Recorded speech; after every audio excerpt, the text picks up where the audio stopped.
في كتب بتقراها كأنك بتتوضى من جوه، كأنك بتتنفس لأول مرة، بس مش هوا، لأ، راحة. النهاردة مش هنحكي رواية فيها صدمة ولا حرب ولا دم. النهاردة هنحكي رواية كلها نور. أنا مالك، ودي مش مجرد قصة، دي رحلة بنت اسمها إيلا، وست اسمها شمس، ورجل اسمه جلال الدين الرومي. كان بيكتب شعر لكن بيغير بيه قلوب. انت دلوقتي بتسمع بوك بايتس بالعربي. الرواية بتبدأ بإيلا، ست في 40، متجوزة، عندها أولاد، وحياتها شكلها مستقر، بس جواها فاضي.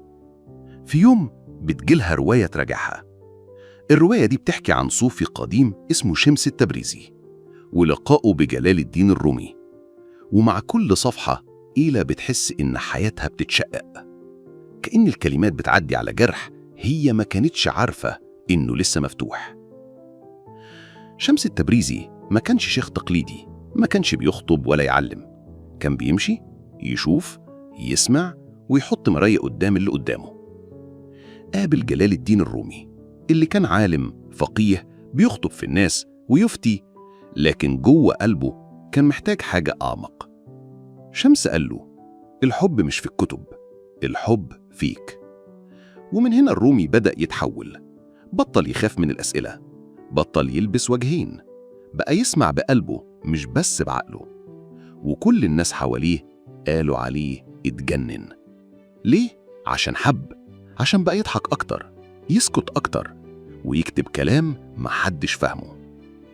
شمس علمه 40 قاعدة، مش قواعد للحياة لكن للحب. منهم: كل قارئ للقرآن يفهمه على مستوى مختلف، لا تقف عند ظاهر الكلمات. الطريق إلى الحقيقة يمر من القلب لا من الرأس. الكون داخلك، لا تبحث خارجه. كل قاعدة كانت زي نقطة نور، مش بتنور الدنيا، بتنورك أنت. وفي الوقت ده إيلا اللي بتقرأ القصة كانت بتتغير. بدأت تسأل نفسها: أنا عايشة ليه؟ أنا بحب إيه؟ أنا خايفة من إيه؟ وبدأت تبعت إيميلات لكاتب القصة، تحكي له وتفتح له قلبها، وكل رد كان بيحرك فيها حاجة.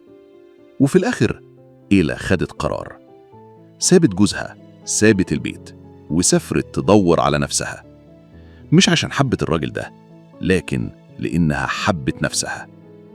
الرواية دي مش رومانسية، دي روحية. مش بتعلمك تحب حد، بتعلمك تحب ذاتك، وتحب ربنا، وتحب الحياة وهي ماشية، حتى وهي بتوجع. فيها جمل كتير، لكن الجملة اللي فضلت ترن في دماغي: لا تهتم بكيفية البحث عن الحب، بل اهتم بمن تصبح حين تجده. أنا مالك، وده كان وقت حقيقي مع رواية بتاخدك بعيد لكن ترجعك لنقطة واحدة: قلبك. استناني في اللي جاي، يمكن نلاقي فيه جمال تاني ونور جديد. سلام.